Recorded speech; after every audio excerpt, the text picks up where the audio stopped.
شیخ عبدالفتاح ابو غده رحمت الله علیه یک کتاب نوشتن، گفتن که العلماء العزاب الذين آثروا العلم على الزواج. عالم های عزاب یعنی آن جوانی که زن ندارد یا دختری که شوهر ندارد، همه های عرب ها عزاب میگویند.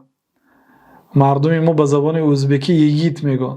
علماء العزاب، عالم های جوان، مقصد زن نگرفتن تا آخر عمرشونه. آن شخصیت هایی که علم را از نکاح اولاد دانستند.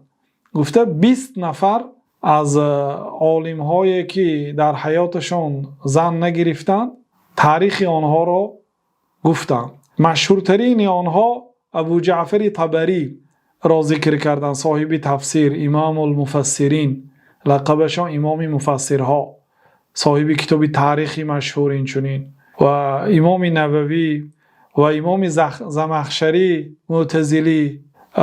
اینچنین از همه مشهورترین آنها شیخ الاسلام احمد ابن تیمیه قدس الله روحه و طیب ثراه بسیارتر در تعریف و توصیف شیخ الاسلام استاده گذاشتند، سخنهای امام ذهبی را نقل کردند و 17 شخصی که ذکر کردند شیخ الاسلام رحمت الله علیه بود و در 20مین شخص یک زنی را ذکر کردند که در مکه زندگانی کرده است تا آخر عمر شوهر نکرده است. یعنی اینها سبب علم، سبب زن نگرفتنشان، خانه‌دار نشدنشان غلبه کردن محبت علم بود. بودند شخصیت هایی که خانه‌دار نشدن لیکن سببش این نبود، دیگر سبب ها بود. واقعا بعضی ها وقتی سوال میدهند، آخر بعضی ها شیخ الاسلام و امام نووی و اینها رو به خودشان قیاس میکنن.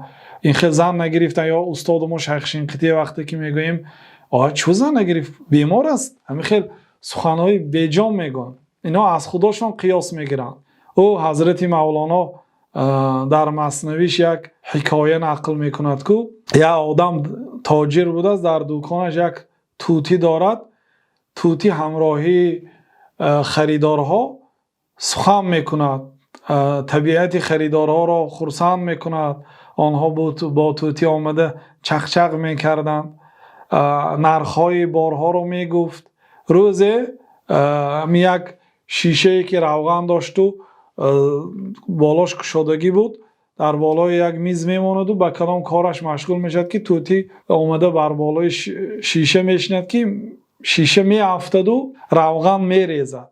بعد صاحبش آبی جوش رو از بالای سری طوطی میریزد که مویش میریزد، فقط همین سرش کال میشد، دیگه پوستش میسوزد، پوستی نمایان. بعد طوطی دیگر از سخن گفتن باز میماند، دیگه تعب طوطی دیگه خیره میشد. چندین وقت با یگان کس حرفی نمیزد. ناگاه میگوید یک روز به دکان یک شخصی کل در آمد. طوطی اندر گفت آمد آن زمان. میگوید طوطی آدم کل دید و سخن به در آمد، گفت که تو مگر از شیشه روغن ریختی؟ توی هم گفته است از روغن، از شیشه مقصد روغن ریزانیدی؟ مقصد صاحبت بعد بر بالایت آبی جوش رو ریخته فکر کرده است. از قیاسش خنده آمد خلق را. میگم چونکه وی هر کله میدید فکر میکرد که وی هم از همین روغن، از شیشه روغن ریخته است، فکر میکرد. بنابراین بسیار مردم از خودشان قیاس میگیرند.